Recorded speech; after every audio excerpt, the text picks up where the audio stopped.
আসসালামু আলাইকুম। আবারও চলে আসলাম তোমাদের সাথে নতুন আরেকটা ভিডিও নিয়ে। এই আজকের ভিডিওতে আমরা যেই জিনিসটা নিয়ে আলোচনা করব সেটা হচ্ছে বায়োলজির সব গুরুত্বপূর্ণ টপিক নিয়ে। তোমরা সবাই অনেক সময়ই এটা নিয়ে দিশেহারায় ভুগো যে তুমি বায়োলজির কোন টপিকগুলো পড়বা, কোন ইম্পর্টেন্ট টপিকগুলো তুমি পরীক্ষার আগে পড়ে গেলে হয়তোবা সেগুলো কমন পাবা। সেই জিনিসগুলো আমরা আজকের ভিডিওতে একদম A to Z সবগুলো চ্যাপ্টারের গুরুত্বপূর্ণ টপিকগুলো নিয়ে আমরা আজকে আলোচনা করব। তো ভিডিওটা একদম শেষ পর্যন্ত দেখবে, আশা করি তোমরা খুবই উপকৃত হবে। ঠিক আছে, আমরা তাহলে ভিডিওটা শুরু করি। আমরা প্রথমে যেই চ্যাপ্টারটা, আমাদের যে ফার্স্ট চ্যাপ্টার, যে জীবন পাঠ, আমাদের শর্ট সিলেবাসের ফার্স্ট চ্যাপ্টার, এই জীবন পাঠ চ্যাপ্টারটা যদি আমরা একটু দেখি, এই জীবন পাঠ চ্যাপ্টার কিন্তু আসলে খুব একটা বেশি কিছু আসলে পড়ার নাই। এখানে আমি মাত্র দুইটা টপিক সিলেক্ট করছি তোমাদের জন্য, এবং এই দুইটা টপিক যদি তোমরা পড়ো এবং তোমরা যদি বিগত বছরের কোয়েশ্চেনগুলো দেখো, তোমরা কিন্তু দেখবা যে এই দুইটা টপিক থেকেই কিন্তু সবগুলা কোয়েশ্চেন আসছে। প্রথম যে টপিকটা তোমাদের জীবজগৎ, এই জীবজগতের মধ্যে ওই যে তোমরা সুপার কিংডম, তারপর কিংডমগুলো যে পড়েছো, ওই সুপার কিংডম ওইগুলার যে উদাহরণ, এই উদাহরণগুলো থেকে কিন্তু তোমরা দেখবা যে লেখা আসে, যে উদ্দীপকে আসে যে এ প্রাণী হতে বি প্রাণী কোনটা বেশি অধিকতর উন্নত, এই জিনিসগুলো। সো তোমাকে জীবজগতের যত উদাহরণগুলো আছে তোমার বইয়ে এবং রাজ্যের যে যতগুলো বর্ণনা দেওয়া আছে, এগুলো সবগুলা কিন্তু বিস্তারিতভাবে পড়ে ফেলতে হবে। এবং আরেকটা যেটা দ্বিপদ নামকরণের পদ্ধতি, এটা প্রায়ই আসে যে দ্বিপদ নামকরণের পদ্ধতিগুলো তুমি কিভাবে বৈজ্ঞানিক নামকরণগুলো করবা, গণর নাম প্রজাতির নাম কিভাবে লিখবা, কিভাবে কোন জায়গায় বিজ্ঞানীর নাম অ্যাড করবা, এই জিনিসগুলো। সো এই জিনিসগুলো কিন্তু তোমাদের বই পয়েন্ট আকারে দেওয়া আছে, এই যে টপিকটাও কিন্তু পড়ে ফেলতে হবে। ঠিক আছে, তো মেইনলি জীবন পাঠ চ্যাপ্টার থেকে তোমার মাত্র দুইটা টপিক তুমি পড়ে ফেললেই কিন্তু মোটামুটি এটার যত সিকিউ আছে সব কিন্তু তোমার কমপ্লিট হয়ে যাবে। এবং একই সাথে তুমি এমসিকিউর জন্য এখান থেকে কিছু দাগানো লাইন, এটা নিয়ে আমি পরবর্তীতে আরেকটা ভিডিওতে ইনশাল্লাহ আলোচনা করবো, ওগুলো কিন্তু তুমি পড়ে ফেলতে পারো। ঠিক আছে, আচ্ছা আমরা এখন সেকেন্ড চ্যাপ্টারটাতে যাই। সেকেন্ড চ্যাপ্টার কিন্তু খুবই গুরুত্বপূর্ণ বলতে এটা কিন্তু একই সাথে সিকিউ এর জন্য গুরুত্বপূর্ণ, আবার এমসিকিউ এর জন্য গুরুত্বপূর্ণ, আবার একই সাথে চিত্রের জন্য কিন্তু গুরুত্বপূর্ণ। সো চিত্রের বিষয়টা আমি আজকে বলবো না, এটা নিয়ে আমি পরবর্তীতে আরেকটা তোমাদের জন্য আলাদা ডেডিকেটেড একটা ভিডিও বানাবো, যেখানে কোন চ্যাপ্টারের মধ্যে আমরা কোন চিত্রটা বসাবো বা পড়বো, কোন চিত্রগুলো একে প্র্যাকটিস করাবো, তারপর অথবা কোন কোয়েশ্চেনের জন্য আমরা কোন চিত্রটা আঁকবো, সেই জিনিসটা কিন্তু আমরা ওই ভিডিওতে বলে দিব। ঠিক আছে, সো আমরা যদি জীবকোষ আর টিস্যুর মধ্যে এই তিনটা টপিক মেনলি আমরা এখানে নিয়ে আসছি, এই তিনটা টপিকের মধ্যে আবার কিছু সাব টপিকে কিন্তু আমরা ভাগ করতে পারি। যেমন এই যে আমরা প্রথম যে টপিকটা বললাম, উদ্ভিদ আর প্রাণীকোষের প্রধান অঙ্গাণু তাদের কাজ, এখানে কিন্তু অনেকগুলো অঙ্গাণু আছে, তাই না? এখন তোমাদের প্রশ্ন আসতে পারে যে ভাইয়া সবই পড়তে বলছে। সব না, এখানে প্রধান অঙ্গাণুর মধ্যে আমি তোমাদেরকে কয়েকটা যদি বলি, ধরো প্রথমে তুমি যেটা পড়তে পারো সেটা তোমরা এই মাইটোকন্ড্রিয়া, এটা কিন্তু তোমাদের জন্য খুবই গুরুত্বপূর্ণ। এটা তোমার চিত্র সহ তোমার কিন্তু চলে আসে যে মাইটোকন্ড্রিয়ার কাজ কি। তারপরে আবার ধরো প্লাস্টিড, এই প্লাস্টিডের জিনিসটা কিন্তু চলে আসে। তারপরে তোমার এই সেন্ট্রিওজোম বা সেন্ট্রিউল, যেটা এই সেন্ট্রিউলটাও কিন্তু তোমার একটা ইম্পর্ট্যান্ট অঙ্গাণুর মধ্যে পড়ে। এবং সবচেয়ে ইম্পর্ট্যান্ট যেটা, আমি যদি বলি যেটা কন্টিনিউয়াসলি আসছে, সেই জিনিসটা তোমার নিউক্লিয়াস। এই নিউক্লিয়াসটা কিন্তু তোমার নিউক্লিয়াসের একদম A to Z সব কিন্তু তোমাকে পড়ে ফেলতে হবে। নিউক্লিয়াসের কোনো কিছুই কিন্তু তোমার বাদ দেওয়া যাবে না। এটাকে যদি বলি আমি, এটা তোমার মাল্টিপল স্টার পাবে, এইটা তোমার পড়তেই হবে। নিউক্লিয়াসের কোনো কিছুই বাদ দেওয়া যাবে না। নিউক্লিয়াসের গঠন থেকে শুরু করে নিউক্লিয়াসের কোনটার কাজ কি, এই সব কিছু তোমাকে পড়ে ফেলতে হবে। তো এই তোমার প্রধান অঙ্গাণুর মধ্যে তুমি এই কয়েকটা জিনিস একটু পড়ে ফেলবা। ঠিক আছে, এই কয়েকটা জিনিস একটু সুন্দর করে দেখে ফেলবা। আচ্ছা, তারপরে যদি আসি আমরা উদ্ভিদ টিস্যুর মধ্যে তুমি কি পড়বা? উদ্ভিদ টিস্যুর মধ্যে তোমাকে যেটা পড়তে হবে, যে উদ্ভিদ টিস্যুর যে জাইলেম ফ্লোয়েমটা পড়ছো না তোমরা জটিল টিস্যুর মধ্যে জাইলেম ফ্লোয়েম, এইটা সবচেয়ে বেশি ইম্পর্টেন্ট। এখান থেকে তোমার অনেকগুলা কোয়েশ্চেন আসছে জাইলেম আর ফ্লোয়েম থেকে। আবার জাইলেম ফ্লোয়েম ছাড়া তোমাদের যে সরল টিস্যু, এই জাইলেম আর ফ্লোয়েম কিসের পার্ট? জটিল টিস্যুর পার্ট। আর সরল টিস্যুর পার্টের মধ্যে যে তোমার স্ক্লেরেনকাইমা, কোলেনকাইমা, ওইগুলোর আবার পার্থক্যগুলো কিন্তু প্রায়ই চলে আসে সরল টিস্যুর।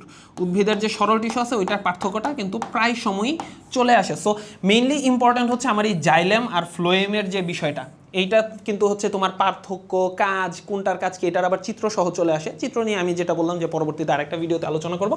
আপাতত তোমরা জাস্ট টপিকগুলো জেনে রাখো যে কোন টপিকগুলো তোমরা পড়বা।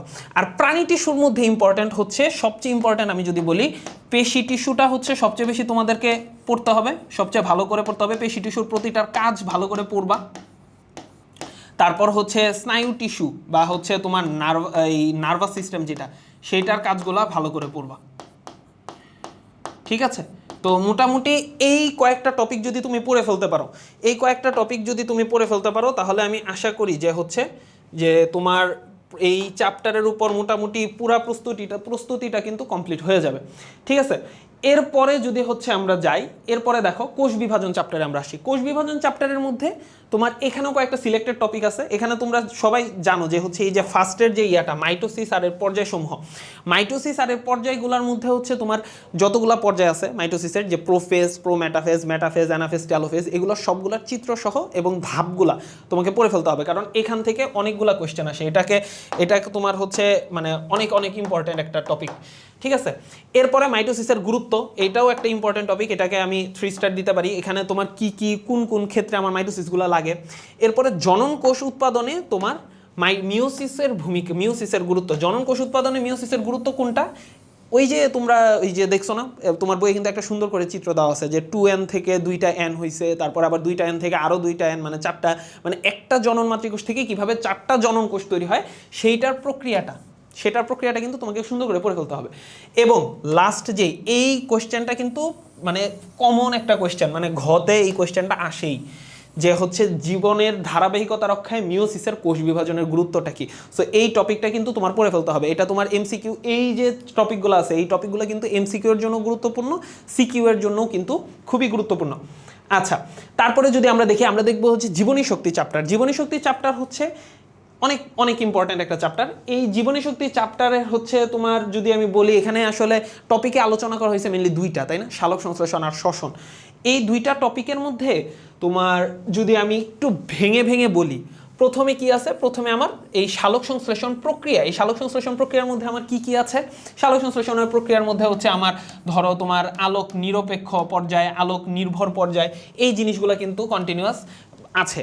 আবার আলোক নিরপেক্ষ পর্যায়ের মধ্যে তুমি আবার ক্যালভিন চক্র, হ্যাচ ও স্ল্যাক চক্র, এই জিনিসগুলো থেকে কিন্তু কোয়েশ্চেন আসে, প্রায় গতে আসে, ঘতে আসতে পারে। আবার এমসিকিউ এর জন্য এটা খুবই গুরুত্বপূর্ণ। মানে সালোক সংশ্লেষণের প্রক্রিয়াটায় ইন টোটাল তোমাকে জেনে ফেলতে হবে যে আলোক নির্ভর পর্যায়ে কি হচ্ছে, আলোক নিরপেক্ষ পর্যায়ে কি হচ্ছে, আবার আলোক নিরপেক্ষ পর্যায়ে যে 2টা ভাগে ভাগ হচ্ছে, এটা এই জিনিসগুলো একটু পড়ে ফেলতে হবে। এরপরে সেকেন্ড যে জিনিসটা, সালোক সংশ্লেষণে ক্লোরোফিল আর আলোর ভূমিকা, এইটা হচ্ছে আলাদা করে একদম সুন্দর করে কোশ্চেনই আসে, যে হচ্ছে ধরো তোমাকে একটা উদ্দীপক দিয়ে দিল, উদ্দীপকে হচ্ছে ধরো একটা পাতা এঁকে দিল বা কিছু একটা এঁকে দিল, ওইখানে হচ্ছে হয়তো বা আলোটা দিয়ে দিল দেখাইলো, বা তোমার ক্লোরোফিল দেখাই দিল, সেইখানে হচ্ছে তোমার এইটার ভূমিকা কি সেটা তারা কোশ্চেন করলো। সো সালোক সংশ্লেষণে ক্লোরোফিল আর আলোর ভূমিকা কি, এটা একটা গুরুত্বপূর্ণ, অনেক বেশি একটা গুরুত্বপূর্ণ টপিক। ঠিক আছে, এরপরে সালোক সংশ্লেষণের প্রভাবক। সালোক সংশ্লেষণের প্রভাবকের মধ্যে কিছু আছে বাহ্যিক প্রভাবক, অভ্যন্তরীণ প্রভাবক, প্রভাবগুলো পড়ে ফেলবা। এরপরে আসো এইটা হচ্ছে মানে আরও বেশি ইম্পর্ট্যান্ট। এটাকে যদি আমি বলি, এটা অনেক অনেক ইম্পর্ট্যান্ট, সবাত শ্বসনের। এই সবাত শ্বসনের সংক্ষিপ্ত বর্ণনা। আর এই যে সবাত শ্বসনে কি, তোমরা এই যে 38টা অণু এটিপি তৈরি হয়, যে এই তৈরি হওয়ার একটা ক্যালকুলেশন তোমাদের বইয়ে কিন্তু দেওয়া আছে, টেবিল করে হচ্ছে একটা ক্যালকুলেশন কিন্তু দেওয়া আছে তোমাদের বইয়ে। এই টেবিলটা কিন্তু হচ্ছে তোমার ভেরি ভেরি ইম্পর্টেন্ট। এই টেবিলটা অনেকবার তোমাদের বোর্ড পরীক্ষায় কিন্তু আসছে। তার মানে হচ্ছে এই যে 38 অণু এটিপি তৈরি হচ্ছে, এটার ক্যালকুলেশনটা তোমাদেরকে একদম মাস্ট পড়ে যেতে হবে। এবং সবাত শ্বসনের সংক্ষিপ্ত বর্ণনা বলতে তোমাদের বইয়ে একটা ডায়াগ্রাম দেওয়া আছে, দেখবা সবাত শ্বসনের সংক্ষিপ্ত বর্ণনা টপিকের আন্ডারে একটা ডায়াগ্রাম দেওয়া আছে। ওই ডায়াগ্রামটার সাথে তুমি যদি হচ্ছে হালকা ওই ডায়াগ্রামটা যদি তুমি বুঝে ফেলো, তাহলে কিন্তু তোমার জন্য সবাত শ্বসনের বিষয়টা একদম ক্লিয়ার হয়ে যাবে। এবং আমি চেষ্টা করব তোমার আইটিএস এর একাডেমির পক্ষ থেকে তোমাদের জন্য এই ধরনের কনসেপচুয়াল ভিডিওগুলো নিয়ে আসার, যাতে হচ্ছে তোমাদের জন্য যে এই যে জটিল যে কমপ্লেক্স যে জিনিসগুলো আছে এগুলোকে অবশ্যই আমি সহজ করে দেওয়ার চেষ্টা করব। একটা ভিডিও সিরিজই বানাবো তোমাদের জন্য ইনশাল্লাহ। আচ্ছা, তারপরে দেখো, তারপরে যে একটা টপিক আছে অবাত শ্বসনের সংক্ষিপ্ত বর্ণনা। এখানে আসলে সবাত শ্বসনে তুমি পড়ছো, অবাত শ্বসনটা অনেক সময় রিলেট করে দিয়ে দেয়, যে সবাত শ্বসন অবাত শ্বসনের একটা তুলনা দেখাও, বা ধরো অক্সিজেনের অনুপস্থিতিতে একটা বিক্রিয়া তারা দেখায় দিল, ওই বিক্রিয়ার আন্ডারে বলে দিল যে এখানে আসলে কোন ধরনের শ্বসন হচ্ছে, তাহলে আমাদের অবাত শ্বসনটাও একটু পড়ে ফেলতে হবে। ঠিক আছে, আর সালোক সংশ্লেষণ আর এই যে এই চ্যাপ্টারটা আমি বলছি, শুরুতেই বলছি চ্যাপ্টারের মধ্যে মাত্র 2টা টপিক আছে, সালোক সংশ্লেষণ আর শ্বসন। সো তারা অনেক সময় করে কি, যে সালোক সংশ্লেষণ আর শ্বসনের মধ্যে তুলনাটা কি, তুমি যে চ্যাপ্টারটা পড়লা এই 2টা টপিকের মধ্যে তুমি একটা পার্থক্য বের করবা, যে সালোক সংশ্লেষণে কি হচ্ছে, শ্বসনে কি হচ্ছে, 2টাকে একটা ছকে পার্থক্য আকারে দেখাই দিবা। সো এই টপিকটা কিন্তু তোমাকে পড়ে ফেলতে হবে, যে সালোক সংশ্লেষণ আর শ্বসনের মধ্যে তুমি একটা তুলনামূলক আলোচনা করবা। ঠিক আছে, তো এই হচ্ছে আমাদের জীবনের শক্তি চ্যাপ্টারের একটা ওভারভিউ, যে কি কি টপিক তুমি পড়বা। এরপরে আসো জীবের প্রজনন। জীবের প্রজননের মধ্যে এখানে আসলে যদি আমি সবচেয়ে ইম্পর্ট্যান্ট বলতে চাই তাহলে হচ্ছে এইটারে বলতে হবে, এই পুং গ্যামিটোফাইটার তৈরি, স্ত্রী গ্যামিটোফাইটার তৈরি। আর নিষেক প্রক্রিয়াকে আমি 2 স্টার বা 3 স্টার দিতে পারি, এই মানব ভ্রূণ বিকাশকে 1 স্টার দিতে পারি, ফুলের বিভিন্ন অংশকে 3 স্টার দেওয়া যায়। সো এখান থেকে তুমি বুঝে গেছো যে এখানে কোন কোন টপিকগুলো আসলে ইম্পর্টেন্ট। তোমার যদি জীবের প্রজনন থেকে যদি একটা কোয়েশ্চেন আসতে হয় বা 2টা কোয়েশ্চেন আসতে হয়, আমি গ্যারান্টি দিয়ে বলতে পারি এই জায়গা থেকে কোয়েশ্চেন আসবে ইনশাল্লাহ। মানে পুং গ্যামিটোফাইট আর স্ত্রী গ্যামিটোফাইট এটা হয়তো বা একটু হয়ে গেছে। আচ্ছা, এখানে মানে এটা তোমার মেনলি পুং গ্যামিটোফাইট আর স্ত্রী গ্যামিটোফাইটের যে উৎপত্তিটা আছে, এই উৎপত্তি থেকে তোমার কোয়েশ্চেন অহরহ মানে কন্টিনিউয়াস আসছে। সো এই 2টা টপিক কিন্তু তোমাকে একদম ভালো করে পড়ে ফেলতে হবে, ঠিক আছে। আর ফুলের বিভিন্ন অংশ এখান থেকে হচ্ছে কোয়েশ্চেন আসে যে রিলেট করতে বলে, যে ধরো একটা স্ত্রী স্তবক দেখায় দেয়, তারপরে বলে যে স্ত্রী গ্যামিটোফাইটের উৎপত্তি কত। সো ফুলের বিভিন্ন অংশে এই টপিকটাও তোমাকে ভালো করে পড়ে ফেলতে হবে। নিষেক প্রক্রিয়া পড়ে ফেলতে হবে। নিষেক প্রক্রিয়ার মধ্যে হচ্ছে তুমি যেহেতু পুং গ্যামিটোফাইট স্ত্রী গ্যামিটোফাইট পড়লা, সেখান থেকে স্ত্রী গ্যামিট পুং গ্যামিট তৈরি হচ্ছে, সেটা কিভাবে নিষেক হচ্ছে সেটার একটা চিত্র তোমাদের বইয়ে দেওয়া আছে। সো এখান থেকেও কোয়েশ্চেন চলে আসে। আর মানব ভ্রূণ বিকাশ এটা থেকে তেমন একটা কোয়েশ্চেন আসে না, বাট এই টপিকটা একটু হালকা দেখে রাখতে পারো, এটা অনেক সময় চলে আসতে পারে, কিছু কিছু বোর্ডে আসছে। আচ্ছা, এরপরে জীবের বংশগতি আর জৈব অভিব্যক্তি, এটা একটা হচ্ছে আসলে এই চ্যাপ্টারটা মানে এই চ্যাপ্টারের মেইন জিনিসটা আসলে তোমরা পাবা হচ্ছে যখন তোমরা আরেকটু বড় হবা, বড় ক্লাসে যাবা, তখন ওইখানে আরও অনেক কিছু দেওয়া আছে। এইখানে আসলে অত কিছু দেওয়া নেই, বাট তোমাদের জন্য যতটুকু দরকার সেটা হচ্ছে ডিএনএর যে গঠনটা আছে, তোমাদের বই ডিএনএর গঠনটা কিন্তু দেওয়া আছে, ওই ডিএনএর গঠনটা কিন্তু হচ্ছে তুমি একটু পড়ে ফেলতে হবে তোমাকে। এরপরে হচ্ছে মেন্ডেলের একটা পরীক্ষা আছে, ওই যে মটরশুটির একটা পরীক্ষা দেখছো না, মটরশুটি, এই মটরশুটির পরীক্ষা যেটা আছে, এই মটরশুটির পরীক্ষাটা কিন্তু তোমার মানে সুন্দর করে হচ্ছে এখানে তোমার দেওয়া আছে, ওই বইয়ের মধ্যেই দেওয়া আছে। এইটা কিন্তু মাঝে মাঝে কয়েকটা কোয়েশ্চেনে চলে আসে। সো মেন্ডেলের পরীক্ষাটা একটু ভালো করে পড়ে ফেলবা ইন ডিটেলস, কনসেপ্টটা ক্লিয়ার করে। আমি এইটা নিয়েও হচ্ছে তোমাদের জন্য এখান থেকে এই আইটিএস একাডেমির পক্ষ থেকে কিন্তু তোমাদের জন্য আমি ভিডিও নিয়ে আসবো। সো আমাদের ইউটিউব চ্যানেলের সাথে অবশ্যই সবসময় সাথে থাকবা, ঠিক আছে। এরপরে দেখো 3 নম্বর টপিক আমি তোমাদের জন্য মানুষের লিঙ্গ নিধন। লিঙ্গ নিধন বলতে ওই যে তোমার এক্স নাকি এক্স হয়, মানে ছেলে নাকি মেয়ে হবে, এই জিনিসটা হচ্ছে তোমার আমি কিন্তু মানে টপিকটা কিন্তু পড়ে ফেলতে হবে। এটার জন্য এই যে তোমাদের ক্রস লিঙ্কিংয়ের যে বিষয়টা, এইটা কিন্তু হচ্ছে তোমাদের সুন্দর করে হচ্ছে একটু বুঝে কনসেপ্ট বুঝে করে ফেলতে হবে। আর 2টা হচ্ছে জেনেটিক ডিসঅর্ডার, বর্ণান্ধতা, থ্যালাসেমিয়া, এটা কিন্তু অনেক সময় কোয়েশ্চেন আসে। সো এই 2টা টপিক জেনেটিক ডিসঅর্ডারের টপিক কিন্তু তোমার পড়ে ফেলতে হবে, বর্ণান্ধতা এবং হচ্ছে থ্যালাসেমিয়া, যে থ্যালাসেমিয়াতে কী কারণে থ্যালাসেমিয়া হচ্ছে, মা কে বাহক হচ্ছে, কে হচ্ছে সেটার রোগটা আসলেই রোগের বহিঃপ্রকাশ ঘটতেছে, এই জিনিসগুলো একটু ভালো করে পড়ে ফেলতে হবে, ঠিক আছে। এরপরে সবার লাস্টের যে চ্যাপ্টার সেটা হচ্ছে এখান থেকে যদি বলি আমি ছাকা কয়েকটা কোয়েশ্চেন আসে। জীবের পরিবেশের থেকে বুঝতে এখানে বাস্তুতন্ত্র নিয়ে কথাবার্তা হয়। তো বাস্তুতন্ত্রের উপাদানগুলো আসবে, বাস্তুতন্ত্রের উপাদান উৎপাদক থেকে শুরু করে একদম লাস্টে বিয়োজক পর্যন্ত সবগুলো উপাদান সুন্দর করে তুমি ছক আকারে দেখাই দিতে পারো। ওই উপাদানগুলো তোমাদের বইয়ে দেওয়া আছে, সুন্দর করে পড়ে ফেলবা। এটা এমসিকিউ এর জন্য খুবই ইম্পর্ট্যান্ট। পুকুরের বাস্তুতন্ত্র, এটা সিকিউতে মানে অহরহ প্রায়ই আসে। পুকুরের বাস্তুতন্ত্রের একটা চিত্র সহ তোমার হচ্ছে পুকুরের বাস্তুতন্ত্রে যে বর্ণনাগুলো দেওয়া আছে এগুলো পড়ে ফেলবা। এবং খাদ্য শৃঙ্খল, খাদ্যজাল, বিভিন্ন ধরনের যে খাদ্য শৃঙ্খলের প্রকারভেদটা তোমাদের বইয়ে দেওয়া আছে, এবং খাদ্য শৃঙ্খল মিলে যে খাদ্যজালগুলোর উদাহরণ দেওয়া আছে, উদাহরণ সহ পড়ে ফেলতে হবে, কারণ এখান থেকে অনেক সময় সিকিউ দিয়ে দেয়, ঠিক আছে।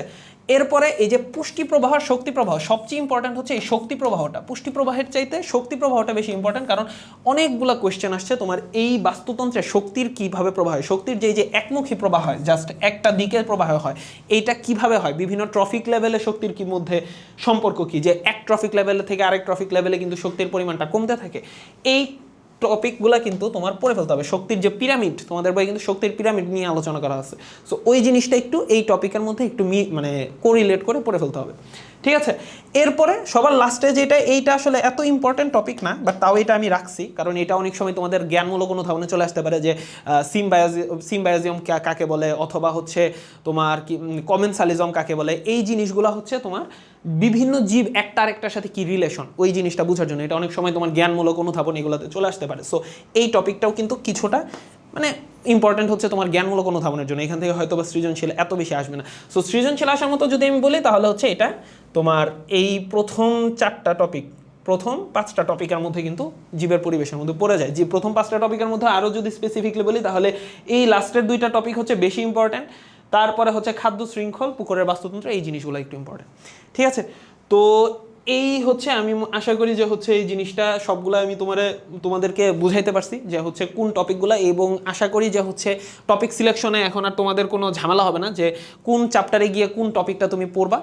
তো আজকে এই সেশনটা এই পর্যন্তই থাকলো। তোমাদের বায়োলজি রিলেটেড যে কোনো ধরনের সমস্যা তোমরা ভিডিওর কমেন্ট সেকশনে অবশ্যই জানাবা।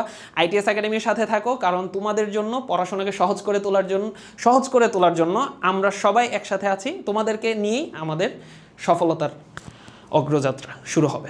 আসসালামু আলাইকুম, সবাইকে ধন্যবাদ।